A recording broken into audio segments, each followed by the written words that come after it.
Hi again, everybody. Welcome to the Bricks and Bleachers podcast, all things Chicago Cubs in under 10 minutes. Cubs are in the middle of a rut as they power through a difficult portion of their schedule. Get you caught up on recent action, including crosstown rival White Sox at Wrigley Field. Plus, today is a doubleheader Saturday. We'll preview the 3 games this weekend with the Dodgers, give you news and notes from around the league, and much more. Cubs enter Saturday's action at 9-15. That is the 5th worst record in the majors. Cubs were 6-4 at one point, including taking 2 of 3 against Milwaukee that opening weekend. But the Cubs have fallen into quite a skid, much of which is centered around a lack of offense. More on that shortly. Cubs this week have had 3 off days. Monday and Thursday were scheduled off days. Friday, a rainout. And a pretty exciting 2-game series with the White Sox at Wrigley Field thrown in there. Even though the Sox swept that series 3-1 on Tuesday, weather was awful. It was about 40 degrees. It was rainy and windy, very unpleasant. White Sox manager Tony La Russa saying it was one of the worst weather days he has ever been a part of, and he's been around the game a long time. A little bit better on Wednesday, but the outcome remained the same as the White Sox down the Cubs 4-3. Cubs offense really struggling, especially the ability to score runs. The one metric that isn't atrocious, the silver lining of the offense, is the on-base percentage, remaining in the top 5 in the majors. Cubs batters are good at drawing walks, but in the bottom third of the majors in hits, and the same for runs scored. Cubs have scored 100 runs in 24 games. That's just above 4 runs per game. But keep in mind, 21 runs came in one game. The bulk of the remaining runs came in the opening week and a half. It's a small sample, just 1 month of the season, but really a tale of 2 Cubs teams. A solid start and then a quick downhill. Since April 20th, Cubs have scored more than 3 runs just twice. That is a 12-game stretch. Cubs put up the 21-0 blowout of the Pirates on April 23rd. 4 days later, a 6-3 win in Atlanta. Every game in that 12-game stretch, Cubs have scored 1, 2, or 3 runs. They haven't been shut out. In fact, they've gone 70 games without a shutout. That's the longest stretch of Major League Baseball right now. That includes a 7-game stretch against the Braves, Brewers, and White Sox, where the Cubs scored 1 run 5 times. Again, that was just in 7 games. So even if the Cubs had the best pitching staff in the majors, and they don't, but even if they did, they would not be winning many games right now. Mentioned Cubs offensive struggles, but they're not the only team in the National League Central with struggles. The Cincinnati Reds are off to one of the worst starts to a season in history. Record of 3-22. They have scored just 79 runs, but that's the same number of runs scored by the Cubs when you remove that 21-0 Cubs win over Pittsburgh. As mentioned, it's a tale of 2 teams in the opening month of the Cubs season. They started much improved, with a strikeout rate down significantly, but that has ballooned the last couple of weeks well into the 20% range. Ground ball rate remains high as well, hitting into a lot of double plays. Even though they get guys on, they don't bring them home, partly because of the double plays. But I'm not hopeless on this offense. Seiya Suzuki off to a great start, even though he's been cooling off the last week and a half. Alfonso Rivas is a nice surprise. He consistently puts up solid at-bats. I think it was Tuesday night against the Sox. He was down in the count 0-2, ended up walking after nearly a dozen foul balls, thinking it was, 17 or 19 pitches in one at-bat against Michael Kopech.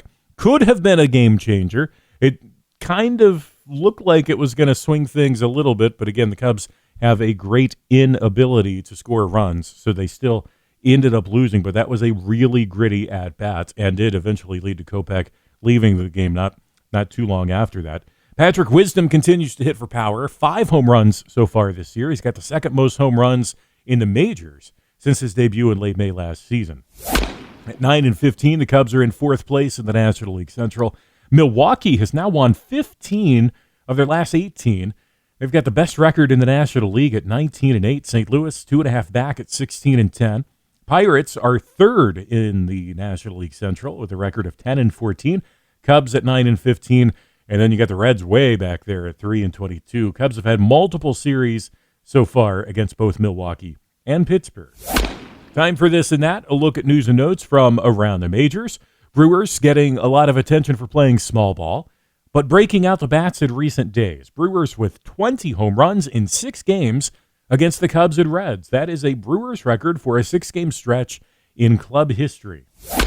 Tallest player in Major League Baseball made his debut last night. Sean Jelly is his name. He's a reliever for San Fran. He is 6'11 and a half. That half-inch makes him the tallest player in history. And he's good, too. He pitched 1 inning last night against St. Louis, recorded 1 strikeout.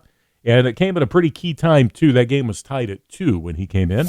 Former Cubs manager Dusty Baker scored his 2000th managerial win this week. He's now in his 3rd season with the Astros. No-hitter news. Mets threw a combined no-hitter last Friday. 5 pitchers, recording 3 strikeouts, but they also issued 6 walks. A very unconventional no-hitter. A 3-0 win over Philly. Also last weekend, Cubs affiliate Myrtle Beach Pelicans with a combined no-hitter. Took them just 3 pitchers, getting 11 strikeouts and issuing 1 walk. Peacock is introducing a new baseball package this weekend, talking about early Sunday games. The league is seeing the possible interest in this early Sunday window beginning at 11:35 tomorrow and continuing into early June. Then the games shift back to 12:05 the rest of the year. Cubs are only featured once in this 18-game package. It's a late July contest in Philadelphia. Other impact is that there will be no more 1:05 Eastern starts on Sunday. They'll push those games back until 1:35. That doesn't change Sunday games at Wrigley, but it will impact a few Cubs road games. No doubt Cubs are in the middle of a challenging part of their schedule. It continues this weekend as they host the Dodgers. Then 3 in San Diego. Those teams are in a statistical tie atop the National League West. Cubs then travel to Arizona and return home for the Pirates and another series with Arizona. Already mentioned where the Pirates are higher than the Cubs in the National League Central. Diamondbacks are in the basement of the West, but they're not bad. They still have a winning record at 14-13. It's a doubleheader today as the Cubs host the Los Angeles Dodgers. Clayton Kershaw and Drew Smyly facing off in Game 1. First pitch at 1:05 Eastern. Kershaw looking as good as ever this season. 3-0 in 4 starts. Atlanta knocked him around a little bit, 4 runs in 5 innings, but he's been rock solid his other 3 starts. Smyly has been a nice surprise for the Cubs. His record is only 1-2, but his ERA is under 3. He's pitched well, but has had little run support. Missed his last start due to bereavement. Game 2 at 7:40 tonight. It's a makeup from yesterday's rainout. Tyler Anderson, 2-0 in 4 starts with the Dodgers.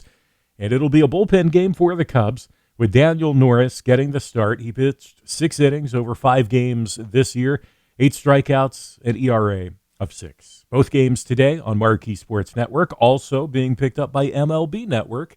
Then Sunday Night Baseball, Walker Buehler and Marcus Stroman. I'm excited to see this matchup.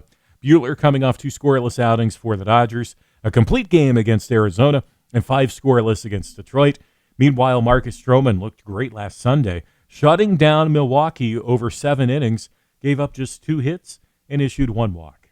I'm guessing we'll see Keegan Thompson today for the Cubs. He's had a handful of lengthy relief outings, and they're going to need that today. He's also been really good. So he's not just an innings eater. He's also been very good. Scott Efros, David Robertson, both very reliable in the pen. But again, Cubs desperately need that rotation to solidify. And, of course, it would help if the offense begins plating more runs. We are out of time for this episode, but be sure you subscribe on Spotify, iHeartRadio, Apple Podcasts, wherever you get yours.